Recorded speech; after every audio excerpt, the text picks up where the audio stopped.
নমস্কার দর্শক, আমি কৃষ্ণকান্ত সিনহা শিলটন যে আপনাদের সবাইকে স্বাগত জানাই। ইম্পর্টেন্ট গুরুত্বপূর্ণ একটা খবর নিয়ে আসলাম, সঙ্গে থাকবেন। ভিডিওটা দেখার সঙ্গে সঙ্গে চটকল লাইক কমেন্ট করে শেয়ার করবেন, যাতে সবার কাছে গুরুত্বপূর্ণ খবরটা পৌঁছে যায়। দর্শক, আজকে করিমগঞ্জ পুলিশের বৃহৎ একটা সাফল্য। 100 কোটি টাকার ড্রাগস জব্দ করতে সক্ষম হয়েছে করিমগঞ্জ পুলিশ। আসামের সর্ববৃহৎ খবর বলতে পারেন, কারণ 100 কোটি টাকার ড্রাগস ধরা ছোট মোটো ব্যাপার নয়, বিরাট বড় সাফল্য করিমগঞ্জ পুলিশের। দর্শক, করিমগঞ্জের সুপ্রাকান্দিতে পুলিশ একটি গাড়িকে তল্লাশি অভিযান চালায় গোপন সূত্রে খবর পেয়ে, এবং সেই অভিযানে গাড়ি থেকে বেরিয়ে আসে 100 কোটি টাকার ড্রাগস। সঙ্গে 4 জনকে গ্রেফতার করা হয়েছে।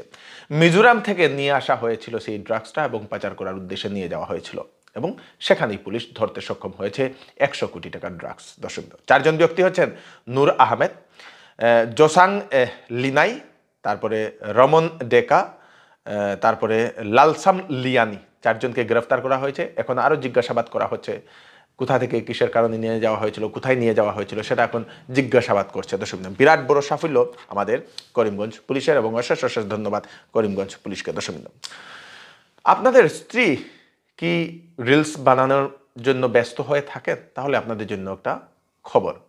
সেই খবরটা হচ্ছে বিহার থেকে একটা খবর আসে।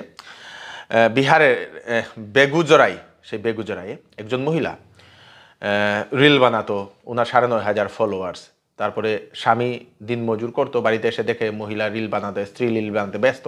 তারপরে সেটা মানা করার সময় ঝগড়া বিবাদ হয়। ঝগড়া বিবাদের কারণে সেই স্ত্রী সেই নিজের স্বামীকে হত্যা করেছে বলে এরকম অভিযোগ ওঠে। হত্যা করার পরে সেই স্ত্রী বাড়ি থেকে পালিয়ে গেছে, এবং এই খবরটা এখন সমগ্র ভারতবর্ষে ব্রেকিং নিউজ চলছে। দর্শকবৃন্দ, রিলস বানানোর জন্য স্বামীকে হত্যা করা হয়েছে বলে। দর্শকবৃন্দ, এখন পুলিশ সেটা ইনভেস্টিগেশন করছে, আসল ঘটনাটা কি। ই রিক্সা চালকদের জন্য হচ্ছে নতুন নিয়ম। সেটা হচ্ছে করিমগঞ্জ জেলাতে নতুন নির্দেশনা জারি করা হয়েছে। ন্যাশনাল হাইওয়েতে রাত্রিবেলা 8টা থেকে সকালবেলা 8টা অবধি সেই ই রিক্সা চালাতে পারবে না বলে সেটা জানানো হয়েছে। প্যাসেঞ্জার নামাতে হলে লেফট সাইডে, রাইট সাইডে না, রাইট সাইড থেকে উঠালাম, রাইট সাইড থেকে নামালাম, এরকম না, লেফট সাইডে, বাম সাইড যেটাকে বলা হয়, সেই বাম সাইডে সেই প্যাসেঞ্জারকে নামাতে লাগবে। যে নিয়মগুলো দেওয়া হয়েছে সেই নিয়মগুলো যদি অমান্য করে তাহলে কিন্তু তাদের লাইসেন্সও বাতিল করা যেতে পারে বলে সেটা জানানো হয়েছে। ই রিক্সার যে নিয়মগুলো সেটা অলরেডি মন্ত্রী পরিমল শুক্লবৈদ্য মহোদয় 1 মাস আগে উনি বলে দিয়েছিলেন। সেই কিছু নিয়ম ন্যাশনাল হাইওয়েতে না চালানোর জন্য বা অনেকগুলো নিয়ম, সেই নিয়মগুলো ধীরে ধীরে করে সমগ্র জেলাগুলোতে সেটা লাগু হবে। দর্শকবৃন্দ, একটা দুঃখজনিত খবর। গতকালকের খবরটা যেটা এসেছিল, কাবুগঞ্জের লক্ষ্মীচরণ হাই স্কুলের শিক্ষক নজরুল ইসলাম লস্কর, উনি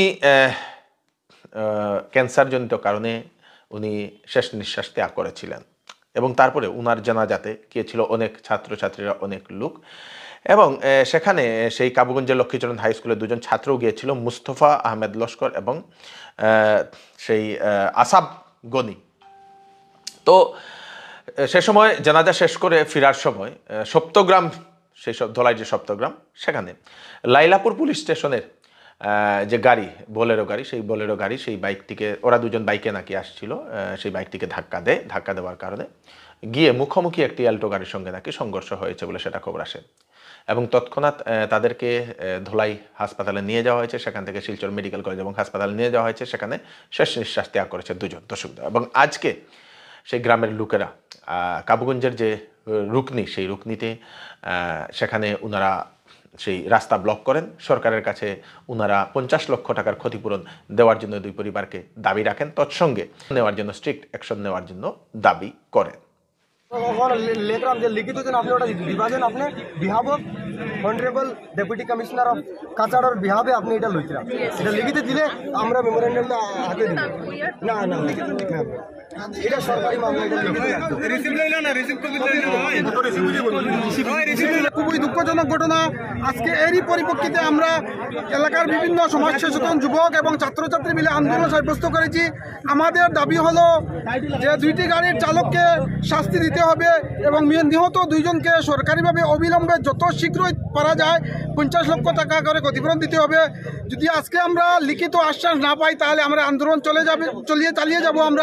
আমরা এই পরিপ্রেক্ষিতে আজকে আমরা সবাই এখানে আন্দোলন সাব্যস্ত করেছি। মেরি ক্রিসমাস এবং নিউ ইয়ার উপলক্ষে শ্যামসুন্দর জুয়েলার্স আপনাদের জন্য নিয়ে এলো সোনার গহনার মজুরির উপর 70% পর্যন্ত ছাড় এবং হীরার গহনার উপর 10% ছাড়। এছাড়াও এখানে পাচ্ছেন পুরাতন সোনার বিনিময়ে হলমার্কযুক্ত HUID সোনার গহনা নেওয়ার সুযোগ। তাই দেরি না করে তাড়াতাড়ি চলে আসুন Shyamsundar jewellers, central road, Silchar. Phone number হচ্ছে 8486467636। নতুন বছর চৌধুরী টেক্সটাইল আপনাদের জন্য নিয়ে এলো ধামাকা অফার। শীতের কাপড়ে দেওয়া হচ্ছে ফ্ল্যাট 40% ডিসকাউন্ট, 40% ছাড়ে আপনারা শীতের কাপড় নিয়ে যেতে পারবেন। তাছাড়া বিভিন্ন কাপড়ে আপ টু 50% ডিসকাউন্ট দেওয়া হচ্ছে। তাই দেরি না করে তাড়াতাড়ি চলে আসুন চৌধুরী টেক্সটাইলে, কারণ অফার সীমিত সময়ের জন্য। চৌধুরী টেক্সটাইল, ফাটক বাজার, গলি নম্বর 2, ফোন নম্বর 038422340063। চুর, ডাকাতি এবং ছিনতাইকারীর খবর বারে বারে আসছে এবং আজকেও আরেকটা খবর আসে বরখোলা থেকে। বরখোলার জারৈলতলা, সেই জারৈলতলাতে সংঘটিত হয়েছে এমনই এক ঘটনা। কাস্টমার সেজে দোকানে এসে মহিলার গলা থেকে সোনার চেইন ছিনতাই করে নিয়ে যায় দুজন দুষ্কৃতী, দুজন ছিনতাইকারীরা। ঘটনাটি ঘটে গঙ্গাপুর চিন্ময় রোডের এক দোকানদার মহিলা। ওনার স্বামী লাঞ্চের জন্য, দুপুরের খাওয়ার জন্য গিয়েছিলেন নিজের স্ত্রীকে রেখে। তারপরে সেই সময়ে দুজন ছিনতাইকারী দুষ্কৃতী বিনা নম্বর প্লেট ছাড়া বাইকে করে আসে সেখানে থেকে কিছু জিনিস কেনার জন্য, এবং আশেপাশে যখন দেখতে পায় কেউ নেই, সেই মহিলার গলা থেকে সোনার চেইনটা সেই দুষ্কৃতী দুজন, সেই ছিনতাইকারী দুজন টেনে নিয়ে যায়। দর্শকরা, তারপরে পুলিশকে খবর দেওয়া হয়েছে। পুলিশ ঘটনাস্থলে গিয়ে পৌঁছে গেছে, এখন ঘটনার তদন্ত করছে। ছিনতাইকারী, চুরি, ডাকাতির ঘটনা বাড়ছে আমাদের কাছাড় জেলাতে, মানে অনেকেই বাড়ছে। দর্শকবৃন্দ, আমার হাজবেন্ডের ফাটাইছি গলা ব্রেকফাস্ট খাওয়ার লাগে, আর আমি আইয়া একটু সময় দাঁড়াইছি। এমন সময় বাগানের একজন কাস্টমার আছে, আওয়ার পরে দেখি পিছন দিকে দুইটা ছেলে হয়েছে। তারপরে আমি বাগানের মহিলারা কইছে তারারে দিলে বিষ কিনছে 100 টাকা। তখন একটা বাসি দেখছে আমার পিছন দিকে, ওই বাচ্চারার বাসি আছে আছে বাইর করে আমি দিয়েছি, আমার টাকা দিয়া তো নামিয়া গেছে। তারপরে আমি ওই বাগানের ভদ্র মহিলারে দিছি, এই লইয়া নামিয়া গেছে। এরপরে আবার আইছে, আয়া কইছে আরেকটা বাসি দিলাম, দুটো না হইলে হবে তাই বেলাচেরা করবা। ওইয়া আমি খালি উঠিয়া, আমার পিছনে রাখা আছিল আর কি বাসির প্যাকেটটা, উঠিয়া খালি ওই রকম হইয়া ওরকম হাত দিছে, আর হাত দিয়া করি আমার এখান থেকে কাপড় উপর ছিড়িয়া চেনটা লইয়া নামে গেছে।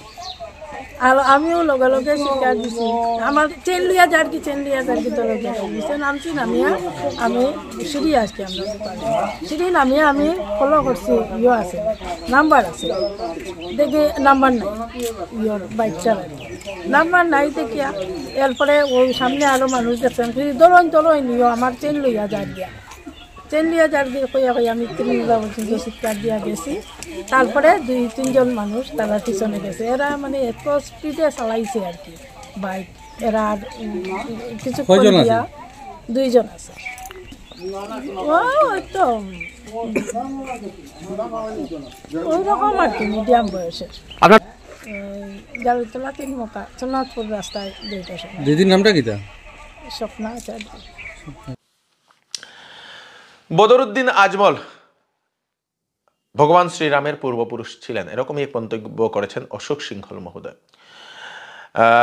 বদরুদ্দিন আজমলের পূর্বপুরুষ হিন্দু ছিলেন এবং সেজন্যই প্রভু রামের বিরোধিতা করা লাগে না বলে অশোক সিংহল মহোদয় এরকম মন্তব্য করেছেন।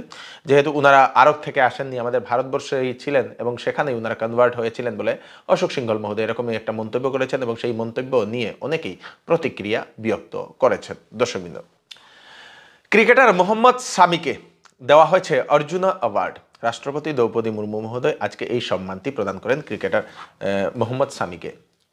ওয়ার্ল্ড কাপে যে দুর্দান্ত পারফরমেন্স করেছিল মোহাম্মদ সামি, সেজন্যই এই পুরস্কারটা দেওয়া হয়েছে। দর্শকবৃন্দ, আগামী 10 তারিখ ঢুকবে অরুণোদয়ের টাকা, দিব্যাঙ্গের টাকা এবং বিধবা পেনশনের টাকা। যে সকল লোক আসাম সরকারের কাছ থেকে যারা পান ওনাদের জন্য সুখবর।